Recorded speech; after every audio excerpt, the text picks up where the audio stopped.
Hi everyone, welcome to MK Tutorials. இந்த சீரீஸில் நம்ம Node.js questions and answers பார்த்துட்ருப்போம். இப்போ நம்ம கொஸ்டின் நம்பர் 2ல் இருப்போம். வாங்க வீடியோக்குள்ளே போகலாம். ஸோ கொஸ்டின் என்னென்னு பார்த்தீங்கன்னா, why do we use Node.js? நம்ம எதுக்காக Node.js வந்து யூஸ் பண்ணணும் அப்படின்றது கொஸ்டின். ஸோ இந்த கொஸ்டின் வந்து பார்த்தீங்கன்னா காமனாகவே வந்து கேட்பாங்க. ஏன் அப்படின்னா, so lot of back end languages இருக்குது. அதாவது பார்த்தீங்கன்னா ஜாவா இருக்குது, பைத்தான் இருக்குது, C# இருக்குது. ஸோ இந்த மாதிரி சில பேக் அண்ட் லாங்குவேஜஸ் வந்து ஆல்ரெடி வந்து இண்டஸ்ட்ரியில் யூஸ் பண்ணிக்கிட்டு இருக்கோம்.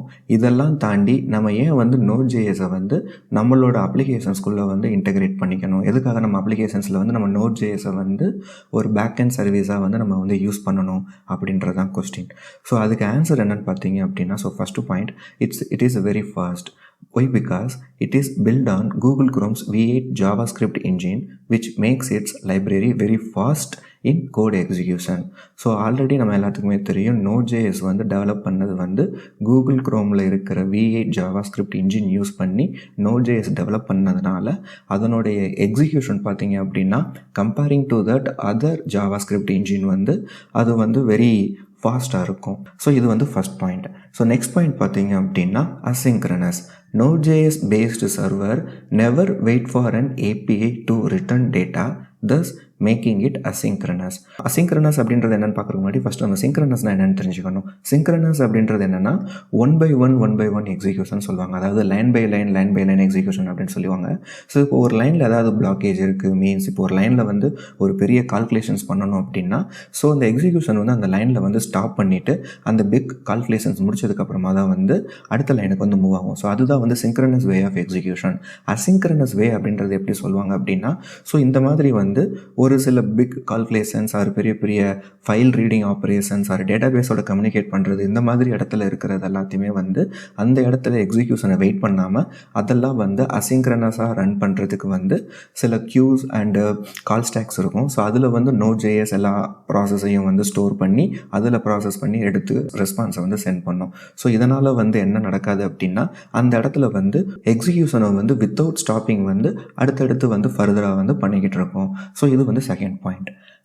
நெக்ஸ்ட் பாயிண்ட் பார்த்தீங்க அப்படின்னா, it's scalable. Node.js server is highly scalable because of its event mechanism, which helps the server to respond in a non-blocking way. So நம்ம போன பாயிண்டில் பார்த்த மாதிரி Node.js வந்து அந்த சிங்க்ரனஸ் ப்ராசஸ், அதாவது வந்து அதை பிக் கால்குலேஷன்ஸ் பண்ணணும் அப்படின்னா அதை வந்து சில க்யூஸ் அண்ட் கால் ஸ்டாக்ஸில் ஸ்டோர் பண்ணி ரிட்ரீவ் பண்ணி ஆப்ரேஷன்ஸ் வந்து பண்ணி கொடுத்துட்ருக்கோம். ஸோ இதை வந்து நம்ம என்ன சொல்லுவோம் அப்படின்னா, நான் blocking input and output operations அப்படின்றத சொல்லுவோம். ஸோ இது வந்து வெரி ஹைலி ஸ்கேலபிள் அப்படின்னு சொல்லி சொல்கிறோம். ஸோ இது வந்து எப்படி ஹைலி ஸ்கேலபிள் அப்படின்னா, இதனுடைய மெக்கானிசம் இது வந்து என்னென்னா ஈவென்ட் ட்ரிவன் மெக்கானிசம் அப்படின்னு சொல்லுவாங்க. ஸோ இதில் வந்து பார்த்தீங்கன்னா, ஒன்ஸ் நம்ம ரெக்வஸ்ட்டை வந்து சென்ட் பண்ணுறோம், அந்த ரெக்வஸ்ட் வந்து ஒன்ஸ் Node.js வந்து ரிசீவ் பண்ணதுக்கப்புறமா Node.js அதில் வந்து பல ஆப்ரேஷன்ஸ் வந்து பண்ணிக்கிட்டு இருக்கும். அதாவது டேட்டாபேஸ் கூட ரீட் பண்ணும், ஃபைல் சிஸ்டம்ஸில் ஏதாவது வந்து பண்ணுற ப்ராசஸ் இருக்கும். ஸோ இந்த மாதிரி ப்ராசஸ் எல்லாமே வந்து இருக்குது அப்படின்னா அதெல்லாம் வந்து சைட் பை சைடு வந்து அது பண்ணிக்கிட்டே இருக்கும். மீன் டைம் அடுத்து சர்வருக்கு ஏதாவது ரெக்வஸ்ட் வருதா அப்படின்றத வந்து செக் பண்ணணும். அப்போ என்னென்னா அந்த இடத்துல வந்து ஒரு பிளாக்கிங் வந்து இருக்காது. ஸோ அடுத்து வேறு ரெக்வஸ்ட் வந்தாலும் அந்த ரெக்வஸ்ட்டையும் ரிசீவ் பண்ணி அது சைமல்டேனியஸாக வந்து ப்ராசஸை வந்து ஸ்டார்ட் பண்ணிடும். ஸோ இதனால தான் வந்து Node.js வந்து ஈவன் சிங்கிள் த்ரெட்டடாகவே இருந்தாலும் நம்ம இந்த மாதிரி அசிங்க்ரனஸ் ஆப்ரேஷன்ஸ் எல்லாம் யூஸ் பண்ணி அதை வந்து ஒரு மோர் எஃபெக்டிவாக வந்து யூஸ் பண்ணலாம். ஸோ இது வந்து third point. So fourth point பார்த்தீங்கன்னா, open source.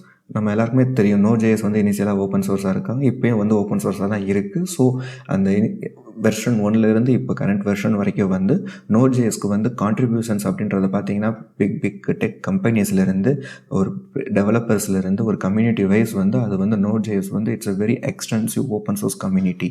So even if we are facing any issues also then we can easily identify. So இதனால் வந்து Node.jsஐ வந்து நம்ம மேக்ஸிமம் எல்லா ப்ராஜெக்ட்ஸ்லையுமே வந்து இப்போ இன்க்ளூட் பண்ணி யூஸ் பண்ண ஆரம்பிச்சிட்டாங்க. ஸோ இது வந்து பார்த்தீங்கன்னா fourth point. So fifth point பார்த்தீங்கன்னா no buffering. No buffering in the sense Node.js application simply output the data in chunks and never buffer any data. So இப்போ ஃபார் எக்ஸாம்பிள் Node.js யூஸ் பண்ணி நம்ம ஒரு streaming applications வந்து streaming applications வந்து develop பண்ணியிருக்கோம். Like நம்ம ஒரு video streaming பண்ணுறோம், இல்லை ஆடியோ ஸ்ட்ரீமிங் பண்ணுறோம், இந்த மாதிரி ஸ்ட்ரீமிங் அப்ளிகேஷன்ஸ் பண்ணியிருக்கோம் அப்படின்னா, ஸோ அந்த மாதிரி டயத்தில் Node.js வந்து சிங்கிள் ஷாட்டில் அந்த பெரிய வீடியோ ஃபைலோ ஒரு ஆடியோ ஃபைலோ சென்ட் பண்ணாமல் அது வந்து குட்டி குட்டி சங்க்ஸாக வந்து ஸ்ப்ளிட் பண்ணி ஒன் பை ஒன் சென்ட் பண்ணுறதுனால ஸோ நமக்கு வந்து லேகிங் அப்படின்றது எது இருக்காது, அதை பஃபர் பண்ணி லோட் பண்ணணுங்கிறது இருக்காது. ஸோ ஆல்ரெடி வந்து Node.js வந்து ஸ்ப்ளிட் பண்ணி கரெக்டாக சென்ட் பண்ணுறதுனால நம்ம யூஐயில் வந்து ஜஸ்ட் அந்த ரெஸ்பான்ஸை வாங்கி அப்படியே வந்து டிஸ்பிளே வந்து பண்ணிடலாம். ஸோ அந்த பேக் அண்ட் ப்ராசஸ் அப்படின்ற அந்த ஸ்மால் சங்க்ஸ் எல்லாமே வந்து பிரித்து கொடுக்குற ப்ராசஸ் எல்லாமே Node.js வந்து பண்ணி கொடுத்துரும். இதனால தான் வந்து பார்த்தீங்க அப்படின்னா தட் நெட்ஃப்ளிக்ஸ் அப்படின்ற கம்பெனி வந்து பார்த்திங்கன்னா Node.js வந்து அவங்களுடைய ஸ்ட்ரீமிங் சர்வீசஸில் வந்து இன்டெகிரேட் பண்ணியிருக்கிறாங்க இதனுடைய ஃபாஸ்ட் பெர்ஃபார்மன்ஸ்னால. ஸோ இந்த ஒரு 5 பாயிண்ட்ஸ்னால வந்து நம்ம Node.js வந்து நம்மளோட அப்ளிகேஷன்ஸில் யூஸ் பண்ணிக்கலாம். ஸோ ஒன் மோர் டைம் வந்து நம்ம சம்மரி மாதிரி பார்த்துடலாம். Why do we need to use Node.js? So first point, it is a fast execution.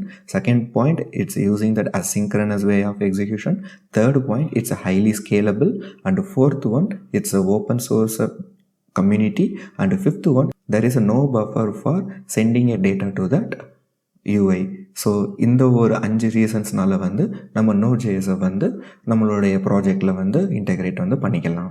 Thank you for வாட்சிங். Please subscribe our channel. See you in next video.